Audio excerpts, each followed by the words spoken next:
انسان اس دنیا میں بہت کچھ کرنا چاہتا ہے، لیکن جب وہ چاہت کے باوجود، کوشش کے باوجود،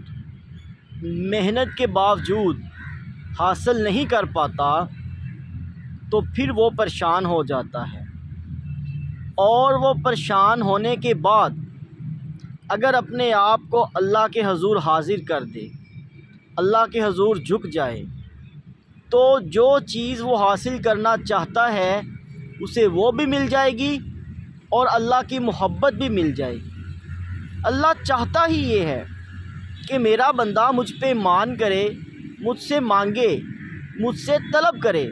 کہ اے میرے اللہ مجھ کو یہ چیز عطا کر۔ ہم لوگ دوسروں سے مانگتے ہیں، ہاتھ پھیلا دیتے ہیں، لیکن یہی ہاتھ ہم اگر اللہ کے حضور پھیلائیں،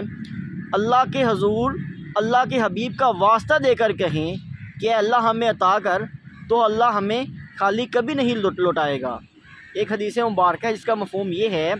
کہ اللہ تعالیٰ شرم فرماتا ہے، کہتا ہے میں شرم کرتا ہوں کہ میرا بندہ میرے آگے ہاتھ پھیلائے اور میں اسے خالی لوٹا دوں۔ لہٰذا کوئی بھی کام شروع کرنے سے پہلے دعا کیجئے اور پھر کام کو شروع کیجئے، انشاءاللہ آپ اس کام کو ضرور کمپلیٹ کر پائیں گے۔ Thank you so much.